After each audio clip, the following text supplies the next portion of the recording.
You're listening to the Woman of Value podcast. You are about to hear the story of a woman who is following her dreams and passions and creating positive change in the world. I'd had too much of a not enough, but I still didn't call it. I knew it for a long time. And finally, God did for me what I couldn't do for myself, and he moved out. And that was the beginning of the transformation.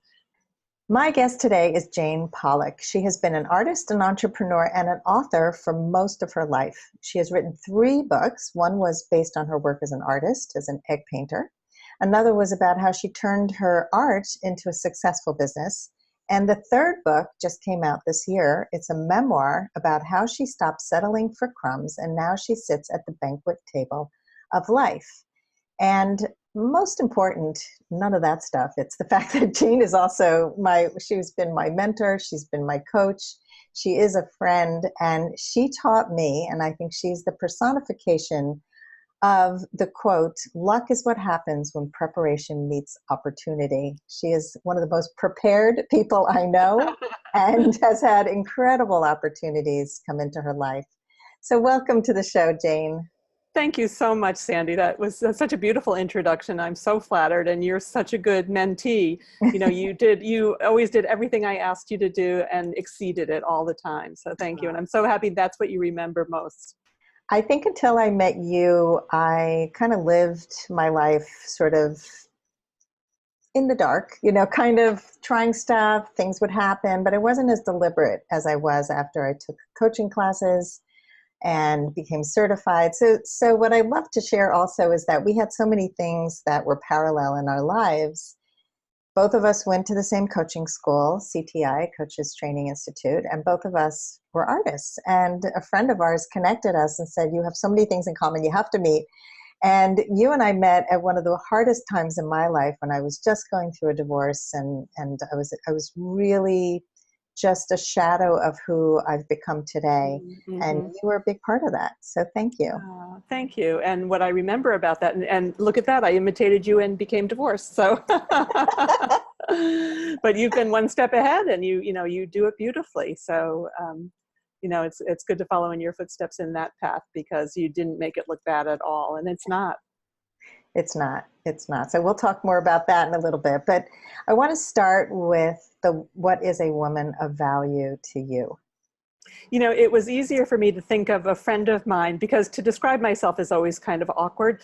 So I think of a friend of mine who lives in Boston, and often the people we admire just mirror us back. So I'm going to talk about her, and I say, "Oh, I've got that." So she's somebody who really knows herself well. She knows what her strengths are. She knows what her weaknesses are. She knows what she'll tolerate and what she won't tolerate. And I really appreciate that, because it was hard for me to set limits. And I've heard you talk on previous shows about boundaries, and that became enormous to me. I think women of value have tremendous boundaries around themselves, their time, how they feel in relationships, how they value themselves. And, that's what I would consider a woman of value, is someone who knows her value. And the boundaries piece, so important. Huge, huge. Yeah, and we're about to launch our boundaries course again, because every single conversation I have with a client, with a friend, with anybody in my life involves boundaries. Well, like you said in the beginning, you said you were kind of out there free floating, and it wasn't until somebody enlightened you and said, "Here's another way to look at it." And then you start putting boundaries in, and everything changes. People regard you differently. It's the old, Eleanor Roosevelt, you teach people how to treat you. And you decide, how do I want to be treated? And even now in my, older years, I am continuing to say, nope, that doesn't work. It's not going to be that way anymore. It's so wonderful when you get there. And it's still challenging though, Sandy. I find it's hard to say to people or to change. And, some people don't even notice it, which is really quite interesting. And other people, it's like, you've changed, or they go away. They go away very quickly. Which is good. And that's okay. Exactly. It's like, that's what we want. Right. And I think as we get older, it's like, we just don't have time for that. We don't have time to be folding ourselves up into a pretzel to try to accommodate other people's needs and giving up our own in the process. Can't do it. One other thing that I had in my notes, that this person and I know how to fill our own cups first, without appearing to be selfish or thinking that it's selfish. I have to, it's the oxygen mask thing. I have to know that I'm being filled up before I can give anything of myself. So I'm giving from a place of fullness, not emptiness. And then there's all that resentment. So I let go of that. That's wonderful.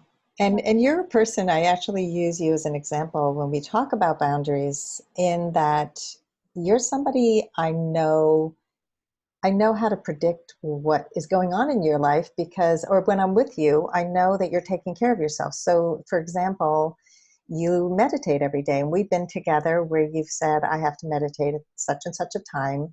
I'm going to put my timer on my phone, and I'm going to meditate. And we could be in the car, we could be walking by a library and go in and sit down for 10 minutes.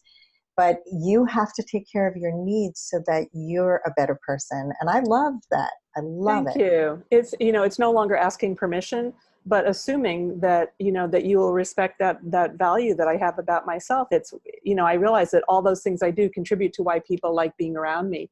And then when I'm with you, I'm 100% present, because I'm not thinking, oh, I should be meditating, but she's not letting me. It's like, no, I set that boundary. And same thing, you have not issues, but you have requirements around food. So, somebody said, let's go to Haagen-Dazs now. It's like, that doesn't work for me. Or, let's meet at a bar. I prefer to meet for coffee or tea. So to be really clear on who you are, it actually helps other people define themselves. Yes, absolutely. I mean, I just did it with a potential date who wanted to take me to dinner and had this whole romantic thing planned. And I said, I prefer to meet for coffee just to see if we get along, and then maybe dinner in the future. And he was like, okay. And then he started texting me between our phone call and when we were supposed to meet, and that doesn't work for me. So yeah. I don't want to have a false sense of intimacy before I meet. So I just said it very nicely. I really don't like to text before meeting somebody. Is that okay with you? And never heard back from him, and he stood me up. So. I think people continuously reveal themselves to us. And how I would interpret that is that somebody who desperately needs to be talking to somebody, and that probably wouldn't work for me. No, and it didn't work for me. Yeah, and good. I got back a few hours that I needed to get some work done that morning. Well, so that was my good. Coach taught me the most important word in dating is NEXT, next. And that was you. That was me. That was you. Yep. Yep, it's an important word. All right, so Jane, let's talk about that aha moment when you realized you needed to make a change and claim your value, because we're talking a lot about where you are today, but you weren't always this amazingly boundaried woman. So tell us about that. Yeah. And this may upset some of your listeners, because the hardest boundary I had to set was around my mother. And I know that there are people who think mothers are, God, motherhood, and apple pie. And not everybody has a mother who is worthy of that description and honor. My mother was very difficult. She was ill. She was mentally ill, although that wasn't diagnosed until she was in her late 70s. So I was brought up with somebody who was bipolar and probably close to borderline personality, which meant that she was very demanding. She looked kind of normal and she acted kind of normal, but she was extremely critical and mean and would put me down. So I would say that my biggest aha moment, and my journey has been around the 12-step rooms of recovery. So that was my model of really understanding why I had resentments, what was causing them, and what my part was in them. And my part was accepting unacceptable behavior. So in the spring of 2000, when my youngest daughter was graduating from high school, my mother wanted to come to the graduation, which normally I would be happy to invite her. But that night they had something called a post-graduation party for the students. And it involved my ex-husband and I we were married at the time, but being involved and having to go to bed early so that we could get up and do the midnight to 8 a.m. shift. So there wasn't going to be anything other than the graduation. We wouldn't be able to drive my mother back home, et cetera, et cetera. And I said, Mom, it's not going to work out. There's a party for Laura. And she goes, oh, a party and I'm not invited? What do you mean? How come I'm not, and she just went on and on the way she always did. And I said, you know what? I can't do this anymore. And I said, I will let you know when I'm ready to speak again, because I just can't be at the whim of your of your behavior. And it was a full year later that I spoke to her again. And when I did, even though it was, an amazing growth year for me, when I saw her again, it happened to be my sister. So that was in June. In May of the next year, 2001, my sister turned 50, and she invited us all for lunch, including my mother, my daughters, my sisters, and so on. And she said, "Do you want to come?" And I said, "Sure." And I knew I would see my mother, and I said, "Hi, Mom." She goes, "Hello, Jane," as though nothing had happened. It's like she could not, in any way acknowledge what had happened. She treated me with, I would say, kid gloves, after that, because she was afraid that I would cut her off again. And I would have, but she was more considerate. She was, it was really hard. It was really hard. But that gave me the courage. Wayne Dyer had said years ago, if you can't say no to the person, you have to say no to the relationship.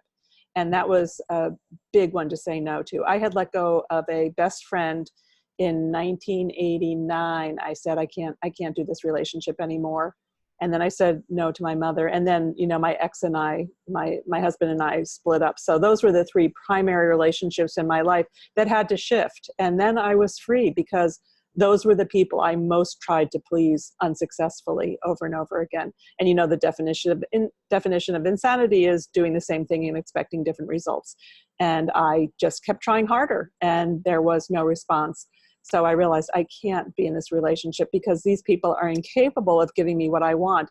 And shame on me for continuing to look to people who are incapable. So I moved on, and really have never looked back, except my memoir looks back and, describes it. But it really is, I think it's a value. If you can't say no to the person, you have to say no to the relationship. And who in your life are you unable to say no to, whether it's a child or a sibling or a parent or a friend? Look at that, because it's probably tearing your soul in some way that's very difficult. Yeah, well, thanks for sharing that, because I hear what you're saying, that a lot of people see mother as, you don't crap on your mother. Sacred. Well, sacred. Yeah. Yeah. But they have wonderful mothers. Right. They have mothers who deserve that. My mother was not kind to me. And it takes courage to walk away from that, because a lot of people feel too guilty. So I have to say that, as a boundaries expert, one of the most difficult places we set boundaries is with family, because it's so muddy, and it's we feel this obligation to love no matter what, to, you have to show up anyway. And I spent so much of my life, even when I was married, just showing up for my ex's family, feeling like a complete fraud, putting on a whole act just so that I wouldn't piss off anybody. And I'll tell you, the freedom of not having that in my life, it's just, you can't live an authentic life if you hold on to that. I would alter that just by saying it is the most. Family is the most, not one of the most. If you can say no and have it respected in your family, lucky you. Yes. God bless you and your family, and then you can take it out into the world. And I'm pretty sure that people who are the most successful in life are people whose families respect boundaries. Yeah. And there probably aren't that many of them. They're probably few and far between. Absolutely. And I have set many boundaries with my family, and they have been honored more than I thought they would be.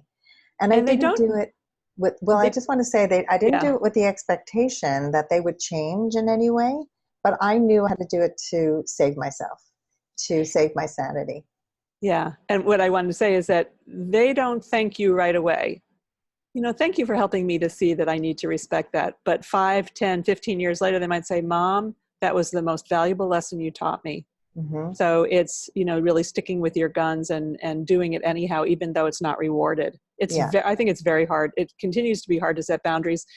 One of my favorite quotes is, it was Vince Foster, who was part of the Clinton administration. And he said, the higher up the mountain you go, the harder the wind blows.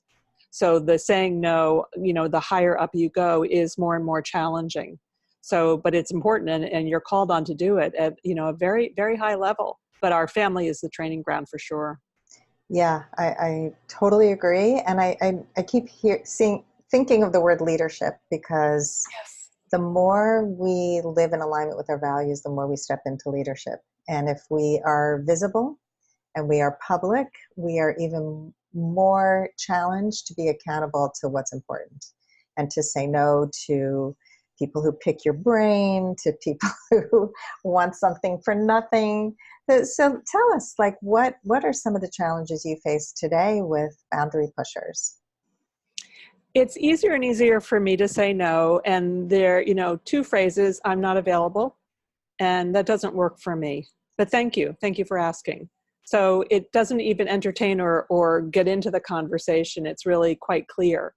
And then if they start pushing, then, there's not much you can do, but just say, repeat. I took an assertiveness training class when my oldest was 2, and she's going to be 45 tomorrow. So, but I remember they said, do something called broken record. So when somebody comes back to you to say, oh, but I just wanted 10 minutes of your time, I'm not available, but thank you anyway. Thank you for asking. Thank you for thinking of me. I'm sorry, that doesn't work for me.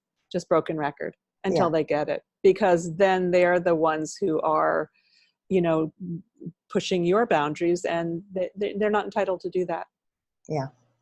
Or I'm going to go now. Gotta go. Gotta go. Right. Gotta hang up the phone. Brian Tracy, he was one of my favorite gurus. He would say, back to work, back to work. I got to get back to work. So yeah. I use that a lot with family. Yeah. Back to work.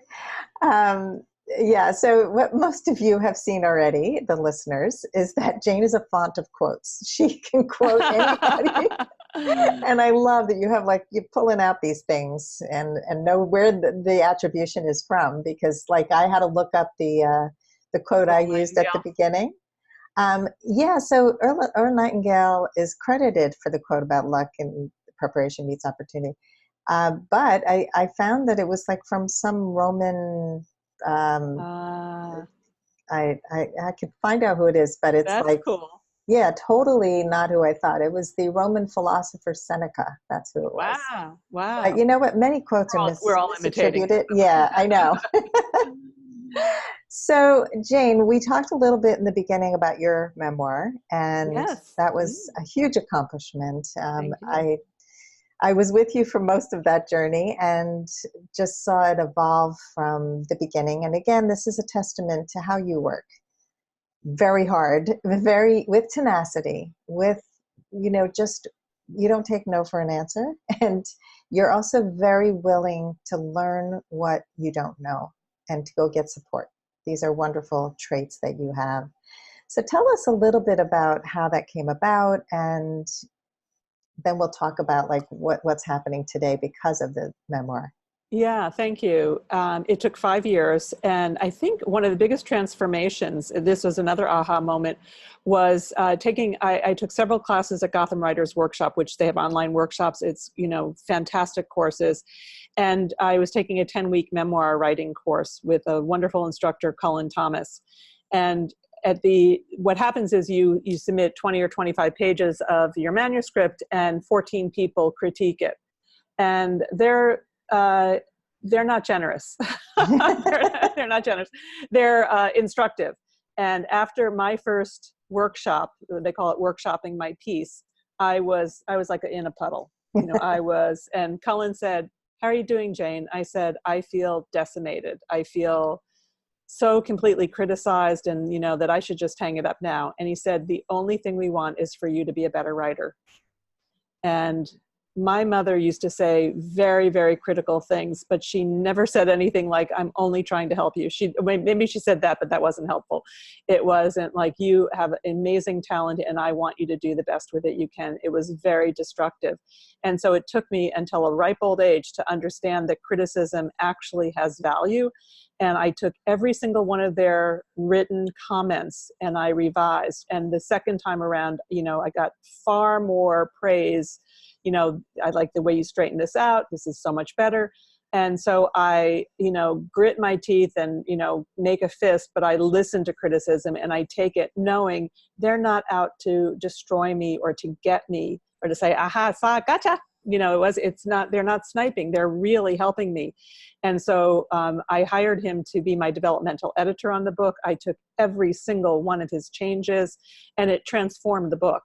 I moved chapter 11 up to chapter 4 and, took that relationship out and, when they say kill your darlings, I killed a lot of darlings in my book.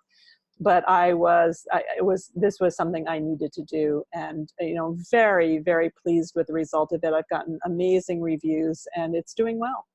So Yeah. it feels really good. And I'm back in I'm like back in a class with Cullen now on essay writing, because I'd like some essays to point to my book. So it's a shorter form and those are more easily published. So I'm continuing to work with him. I think he's a phenomenal teacher. Yeah, so you seek out teachers and I do. mentors, Yeah.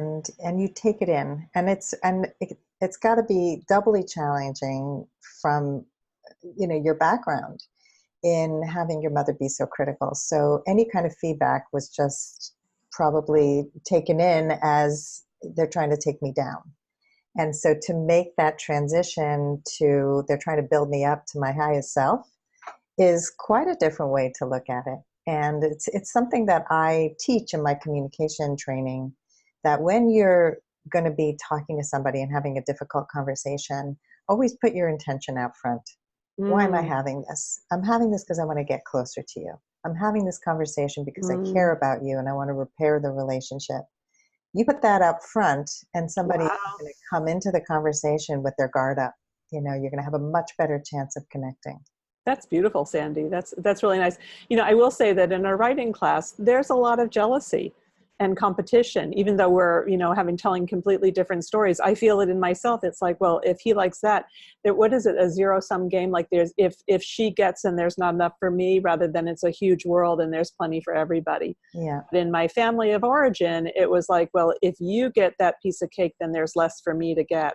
And that was really kind of my outlook on life, which is not healthy. And that has changed enormously, Mhm. much more generous. I'm not 100%, I'm not perfect, but, what is it, the arc of, of hearing criticism is bending towards, a better way, freedom or justice than it used to. So, Yeah, and I'm growing and changing like all of us. and I love that it's not about perfection. I don't think we're ever there, No. and I think that's how people relate to you as well. It's not that you're all cooked now and you're all done. It's really a process, and it's a constant reminding of your, like, okay, let me process that, and it gets quicker, but the ping is there. Oh, I'm feeling jealous. Oh, I'm feeling like there's not enough. And then boom, you're back to expansiveness. What I like to, I tell my coaching clients and friends that, it's not, I learned that the difference between a black belt and a brown belt wasn't the level of skills, but it was the speed of recovery. How quickly can you come back to stasis? How quickly can I say, okay, that hurt and I learned from it? And it used to be 5 or 6 years, and now it's 5 or 6 minutes. So it's definitely improved. It's like they're saying this to help me. Okay, ouch, it hurts, but, and I love that, putting it out front. As he said, I'm just doing this to make you a better writer, and he Yeah, did, really yeah. did. No, your writing improves so much, You and saw you saw the manuscript. I Yeah, saw it. I saw it evolve, and that's exciting. It's it exciting to feels be part good. of the process and see the work that went in and see the transformation that happened. I have And another quote I want to put in here. yeah, please. Elizabeth Moss Cantor, Harvard Business School, said that my rule for management, if not life, is that everything looks like a disaster in the middle. So there was that, that part where, like, I'm doing the revisions. It's like, why am I doing this? I should just quit now. I'm going to throw the whole thing away. So what? It's taken me 4.5 years now. I'm just going to stop, And she, at Harvard Business School said every project faces that crisis point, that Yeah, disaster point. And then, to me, the courageous people are the ones who keep going. And, and usually they have coaches or, somebody who's in their corner. Certainly I have a tribe of people, you among them, who say, keep going, don't quit before the miracle. yeah. No, and that's a really important point. I love that quote, by the way, and it's also true for relationships. Often we get into relationships and we're so excited about the beginning stages where, it's a honeymoon stage, and then all the flaws come out and all the ugly comes out, and they're like, who is this person? I hate them. And if the relationship has legs and you stick it out and you work through actually seeing somebody for who they really are, you end up having a great relationship. But most people quit before that period of time. So, your book really is about what we just talked about, the crumbs and now eating at the banquet table. So hold up your book. I want people who are watching the video to see the cover. Too much of not enough. Here's my So, book. yeah, why the title, and tell us a little bit about the book. I settled for so little for so long, and I'm not doing it anymore. It's shocking to some people in my family, but one of the stories I tell, and I have a feeling a lot of you listeners are going to relate to this. My somebody was having a birthday in the family, and it was in the days where the video recorders were gigantic, and we had to rent one from the video store. I wanted to record the birthday party, and before it was over, we went outside, my husband and my daughter, and he said, I'd love to have some video of me shooting golf balls, and I go, fine, we've got the camera going, let's do it. So he shoots for about 15 minutes. He's with the wiffle balls, and I have my 2-year-old between my legs, going, "Okay, let's watch Daddy, and he's doing all this. And I said, before we go in, would you take some of me and Laura? I want to, I want this time. I want to record this time to show her." So he goes, "Okay," and he puts a camera on us for 5 seconds, and he goes, "I'm going to go in, okay?" And I look right into the camera, and I go, "Okay." Yeah. And it was not okay. It was not okay. It's like, that was a crumb. I just did you for 15 minutes. Give me 10 minutes on me and my daughter. And I couldn't ask for it because I was afraid he would say no. Yeah. So he passively, I'll put it on him. It's not really, but he said, "Is that okay?" And I was like, "Sure," because I was afraid to say no. And for, even when he left the marriage, he said, "Should I move out?" He didn't say, "I'm going." So it was always, and I took that role of savior and, whatever, it didn't work. And now early on, I'll say, this isn't working. Something's not right. And I love what you say. I want to work on the relationship. And are you willing to talk about this? Yeah. But that was an example of a crumb. And there were many, many crumbs. I would see my parents doing, very elaborate things for people outside the family. And then, actually another one with my ex, he would be on the phone for 45 minutes with parents. He was a wonderful teacher, a really superb teacher, talking to them about the SAT program he offered. And then he couldn't find 5 minutes to talk to me. And that was not okay. A friend of mine was over once, and she said, "He puts a lot of energy into those calls, doesn't he?" And it's like, yes, all that energy is going outside of the marriage. So that wasn't, that just didn't work. And I couldn't say no. So it was, I'd had too much of a not enough, but I still didn't call it. I knew it for a long time. And finally, God did for me what I couldn't do for myself, and he moved out. And that was the beginning of the transformation that is really cataloged in the book, but I had to go back to show what I was like. I earned that role. I picked him. We picked each other. That was all I knew. And I thought if I was very good and, did really well and, made a name for myself, that he would love me the way I wanted to be loved. And that didn't happen. I picked the wrong person. I couldn't define it. And it was too bad. We were kind of at each other. And I think he's found somebody who makes him happy, and God bless. Mm. Yeah. So you started saying that your parents did something very similar. They would do these elaborate things for people outside the home and not for their children. Yeah. So I remember I was there one birthday. I'm sure I was in my 30s at the time, and my birthday is July 4th. So it was somewhere around there. Maybe we were even having a celebration or something. And my mother is talking about going to visit these friends on Long Island. She said, "Oh, I got this basket at the basket store, and then I went and got cheese at this shop, and then I got a bottle of wine here, and I found this there." And the hours and hours of putting this thing together. And she goes, "Oh, Larry, go up and write Jane a check for her birthday, okay?" I was like, wait a second. I want that attention. I want that kind of thinking being poured into me. And it really wasn't. It really wasn't. Things were for show. They were how it looked to the outside world. And I was very attracted to that, and, achieved at that level. So I went to a, seven sister college. I got good grades. I was on TV. I had, all those things. But at the end of the day, like David Brooks says in Second Mountain, my ladder was leaning against the wrong mountain. And that wasn't bringing me happiness. At the end of the day, I felt lonely and sad. And now I feel filled up and glad. And that's a very different place to be. And I don't have the trappings. And I like how they're called trappings, because they trap you. They trap you into a way of life that may or not be what you actually want. What I want in my life are relationships and, loving myself and loving my day. And I have that. Yeah. So I'm seeing a strong correlation between your family of origin, and your relationship with your ex-husband, and so you said before that you chose the wrong partner, and I'm going to say you chose the right partner for you at that time, because that's all you knew. And what we do subconsciously is we try to get what we can't get with our family of origin with a partner who can't give it to us. It's this That's crazy. exactly, yeah, that's exactly right. And, Yeah. some people go so far as to say we choose our parents to figure out what we need to work out in this lifetime.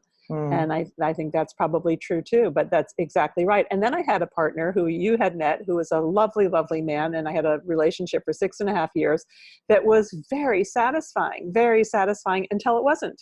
Mm-hmm. And, I had to say no at the end of that because it was no longer satisfying. And this was somebody who doted on me, and I had to work really hard to receive. That was really challenging for me because I was so unused to getting.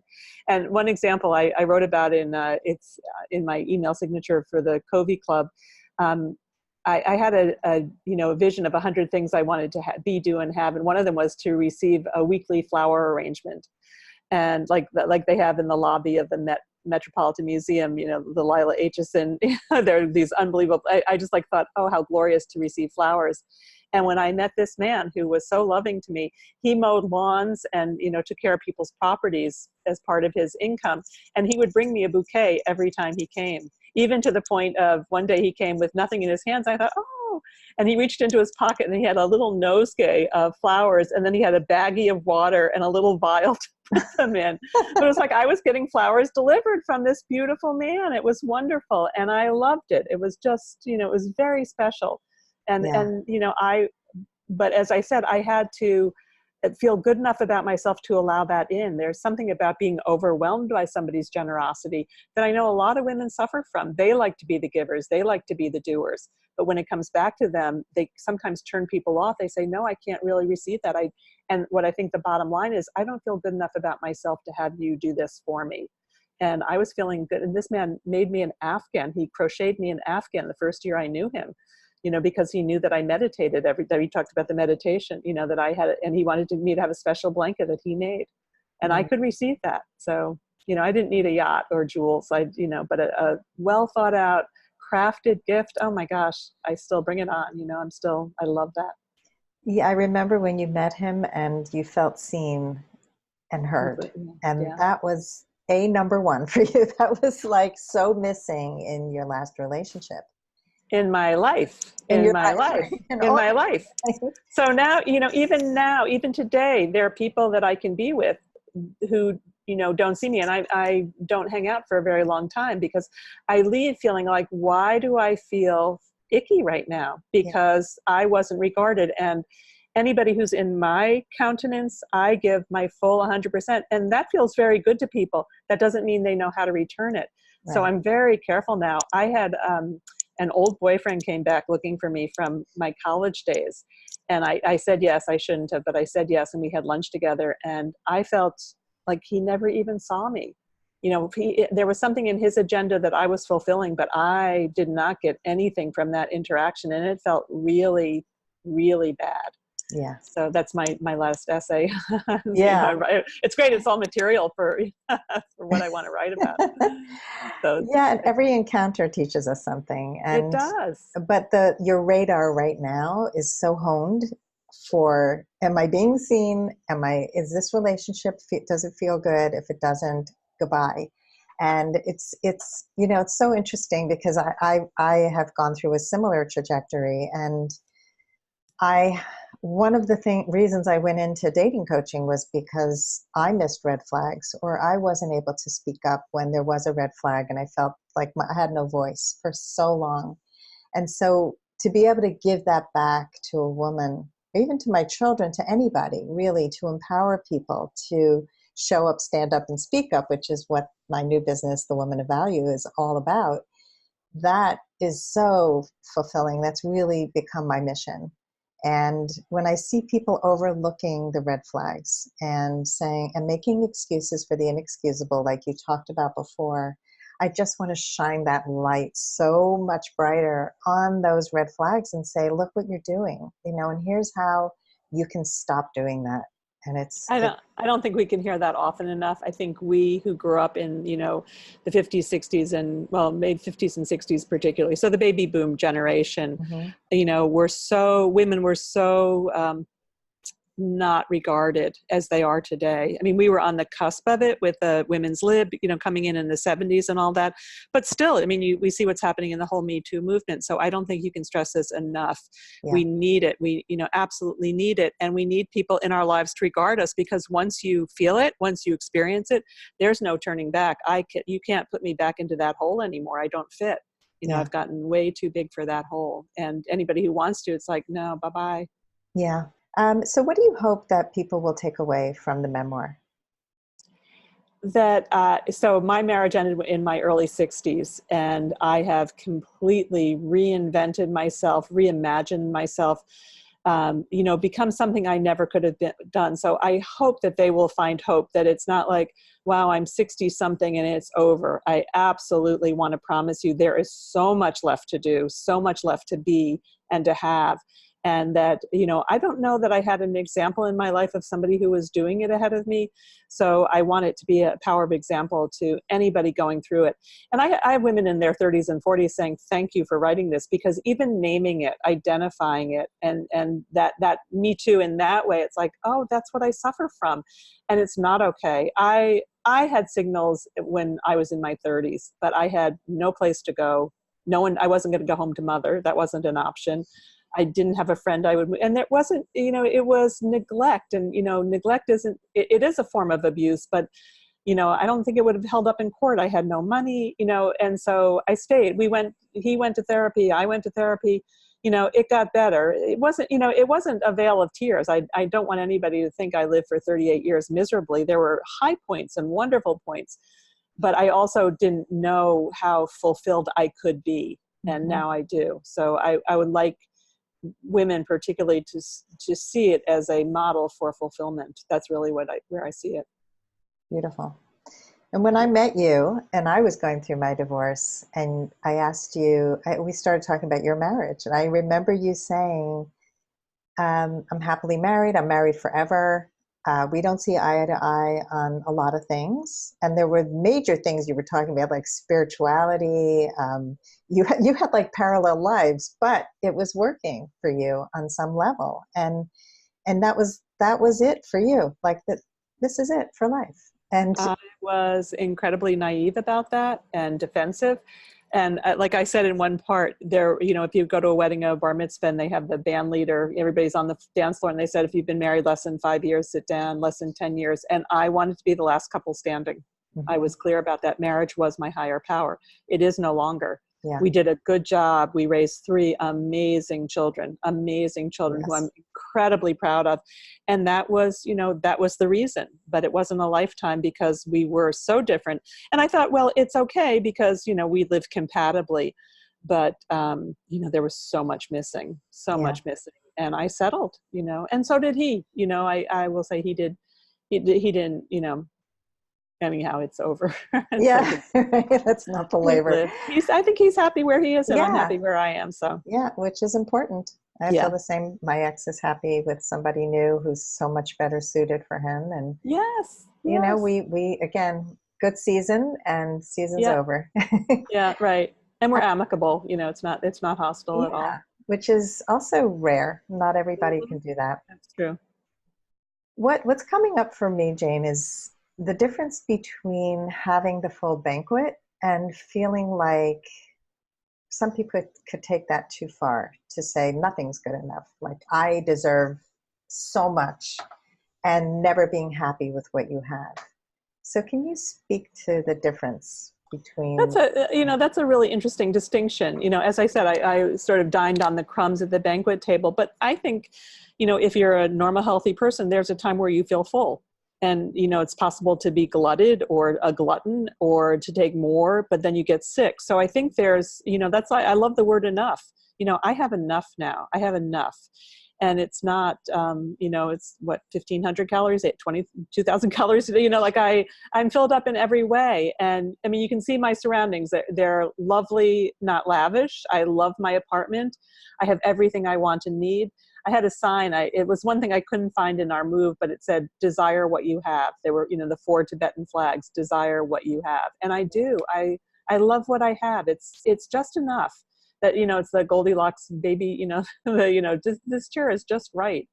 And I think that there's even a movement in like a big enough house or a small enough house, or, there are movements that say minimalism that we know certainly in America, we have way too much. So I think, people who overfill are trying to fill something, or they don't even know there's a hole. Let's say there's a hole in their bucket and it's going out the other end, because there is enough for you if you're conscious, if you are aware. And, I knew when I was filled up with love, I knew when I'm filled up with food, with activity, I can't absorb anymore. It's like, oh, that feels really good. So anybody who's overdoing it is leaking somewhere, in my estimation. Yeah, it's a good way to put it, the hole in the bucket. Dear Liza, which probably half the audience will not understand this reference. We're getting old. But I like that distinction. I think you said it very well. It's first of all, back to what you said at the very beginning of this conversation about knowing yourself. Like, a woman of value knows who she is and she knows what she needs. And so if you know your needs and you know your wants and you can express yourself and set boundaries around them, and you have gratitude for what is, instead of always wondering what's next, and I think that's a really important piece. I feel that way. I feel satisfaction is, my therapist uses the words to live a satisfied life. Yeah. Or fulfilling. I think they're kind of interchangeable. And, she said that, there are people who are on this axis, which is there's no end to it, but on this axis where it's satisfied, I have that. I have, people in my life that I love. I adore living in New York City. I like my apartment. I like the food I eat. I like the people I surround myself with. I love what I do for a living on a day-to-day basis. I love what's the word, trajectory of my life. I have things I look forward to, people I enjoy doing things with. So, I don't sit in the front row, or, I don't have the premium seats for Hamilton, but I got to see Hamilton. I get to do what I want to do. And I think the people who are bragging about what they have, I don't need to brag. I think people who need to brag, there's, again, that hole in the bucket. It's like, I want other people to see how good I am. And I'm not 100% past that, but it's, it has weaned. I'd love to see my book on the bestseller list. I'd love to have that credential, but it's selling steadily, and people are writing beautiful reviews of it. And that makes me really happy. Yeah. I think that the key to happiness is enjoying the journey and the destination. A lot of people say that. Yeah. Just going straight up is just all about the destination, and it's all about reaching higher and higher and higher. You're never there. And my therapist refers to it as tops and bottoms, and you just want to be on top so somebody else can be on the bottom. And that was very much the family I was raised in. The neighbors, they don't have 2 cars in their garage. They didn't get into these schools that you got into. And for a moment, a second, you feel pumped up, but it's fleeting. It doesn't mean anything. No, it's a horrible way to live your life, that you can only succeed if somebody fails. Exactly. So let's take you to the present, to what you're creating right now. Tell us about that. Well, 2 main things. I have my regular coaching, but I'm going around promoting my book. I'm going to Chicago this month on September 25th. I'll be in Chicago doing a reading. I just got invited to do a few more interviews. So really promoting, I think, is the main thing. And then I'm also starting what I call transformational coaching circles, where I take people where they are and where they'd like to be by the end of this year. So it's not a life transformation, but one woman wants to get into writing her book. So maybe by the end of the 6 sessions, she'll have an outline, or she'll have a proposal. Something will happen. So taking people where they are currently to where they want to be, not in 5 years, but in 3 months. And so I've just been promoting those, and they'll start in a couple of weeks. So I love doing that, because when people transform, they're so excited. It's like, well, like you said at the beginning of our talk, I help people get strategic and do the next right action, very action oriented, very goal oriented. but not to the detriment of lifestyle, because I always ask, for the sake of what, why are you writing this book? And this one woman has a child who was severely injured and she wants to help other caretakers. So there's a reason. It's not, I want to be a bestseller, I want to have money in my pocket. I want to help other people as I wished I'd had that help. So I'm always clear on what people's why is when they start with me, so that we can get them there, because that's the motivating factor, not the money. Doesn't, you can dangle the carrot, but it doesn't really work. But it's like, think of how Susie's going to feel when she reads that book and they go, oh yeah, oh, this is what I want her to know. And I think that's what you and I know from coaching, is that it comes from the heart, and the vision is so important to people. And that's what I listen deeply for. Yeah, you're so good at that, knowing your why, and Yeah. that fuels the fire, not the money. Does, you grew up with yeah. that. You grew up with, let's dangle the carrot and let's just keep like flaunting the money piece, and it's empty. It's Well, empty I at want the to end of the say day. that my mother said to my older daughter, if you get into Yale, I'll buy you a car.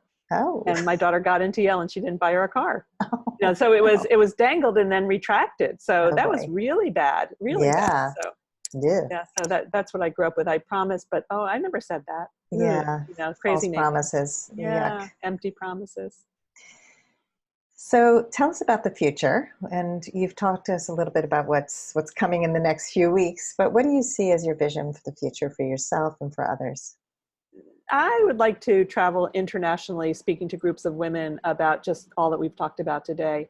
That my book has such a widespread reputation that people, ask me to travel to where they are to meet with them, because this is lovely, but there's nothing like, actually breathing the same air and touching people. I love working with groups, particularly of women, and, facilitating the conversation.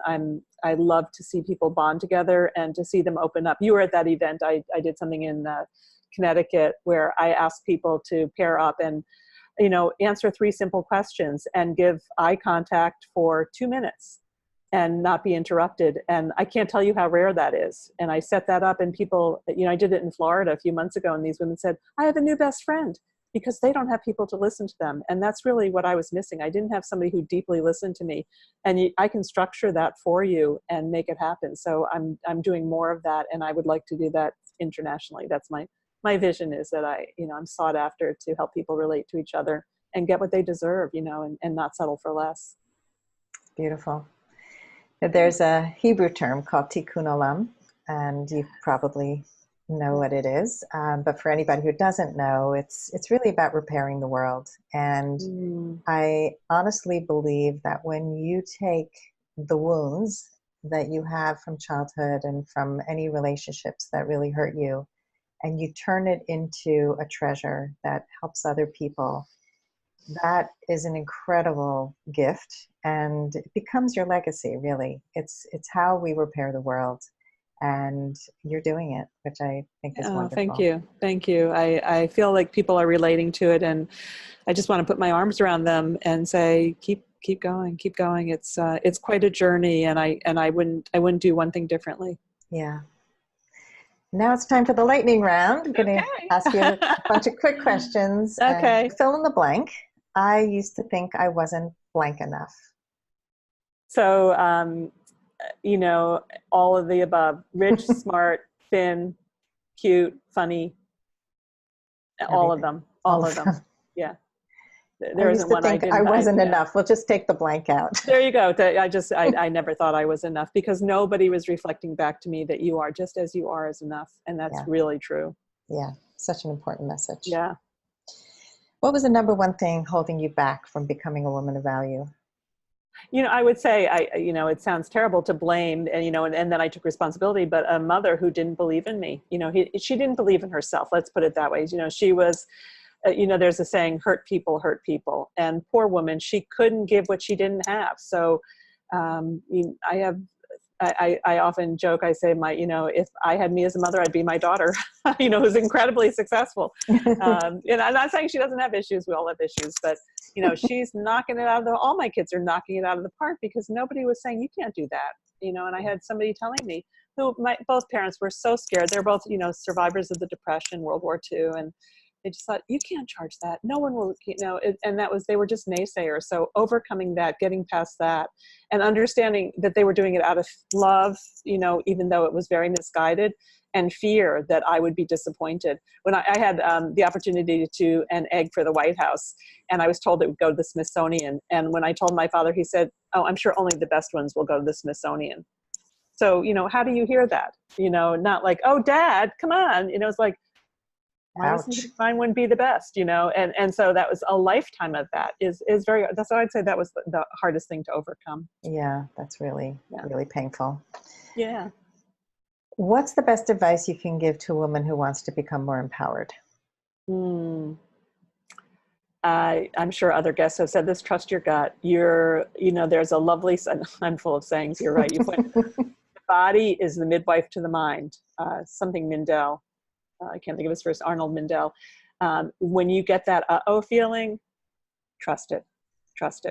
That is your body telling you this is not right. And it may just be me taking a pause, but when we go ahead and we forge ahead with that uh-oh feeling, it's not good. So really trust it. And you can say, I heard David Brenner, was that his name? The comedian on Howard Stern once, and Howard, who could be very aggressive, said something, goes, oh, Howard, that makes my stomach hurt. It was funny and it was couched and it was really well done, but he didn't answer the question. And I really admired that. So notice, pick your role models. Jack Canfield said that anybody can be any woman who is nurturing to you is a surrogate mother. You don't have to go saying, will you be my surrogate mother? Are you my mother? Are you my, choose anything that comes in nurturing is your surrogate, can be your surrogate, and you can use it. And ultimately you can mother yourself. Well, that's essentially it, is that I am full. And how I do that is, I meditate every day. I eat really well. I nurture myself. My self-talk still isn't 100% positive, but I catch myself sooner. That recovery time is, Jane, look at what you're saying to yourself. Stop.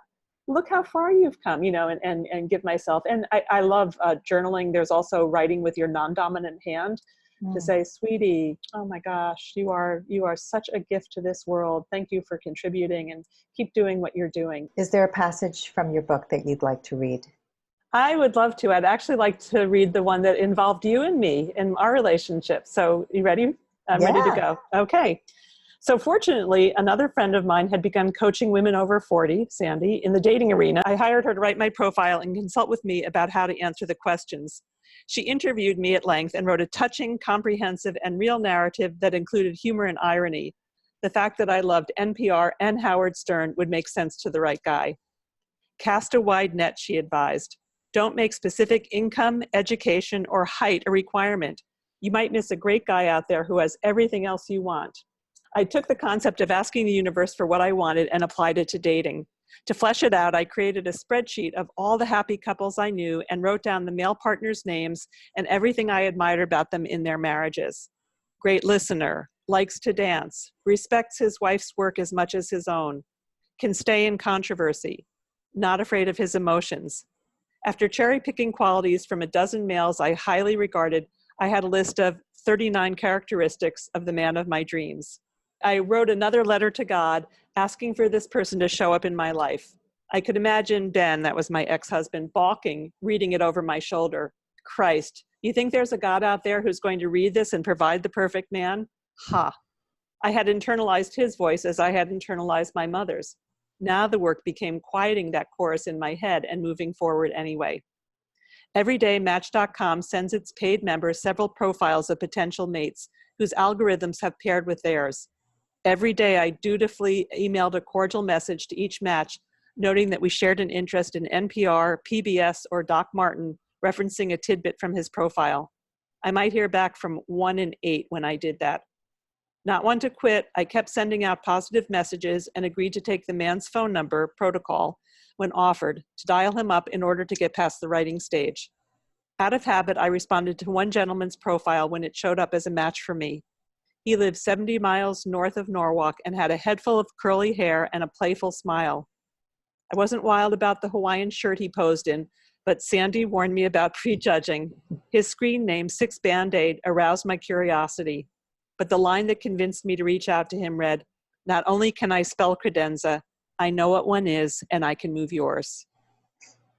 I emailed him that night. By the next morning, I'd received a reply that included a couple of phone numbers where I might dial him the next day. Not knowing if it was a business line or a cell, I chose one and called it the next afternoon. "Hi, you've reached the Mike line," his outgoing message said. I made a judgment. Who refers to their phone number as the Mike line? If there were a copy of my voicemail, it would register a long pause before I made the decision to speak. I had almost hung up. Wide net, wide net. Instead, I left a brief message offering a time that evening when we could speak. Mike called me back that night. As Maya Angelou tells us, we may forget what people say or do, but we remember how they make us feel. You could apply that to online dating communications and judge your prospects by it. This man, the man of the Mike line and Hawaiian shirts, from our first phone call, made me feel seen, heard, and appreciated from the first call. And I'll let readers find out what happened. It's beautiful on so many levels. First of all, that you just kept dutifully doing it, even without success, and that is you. I'm just going to have this tenacity. I'm going to keep after it.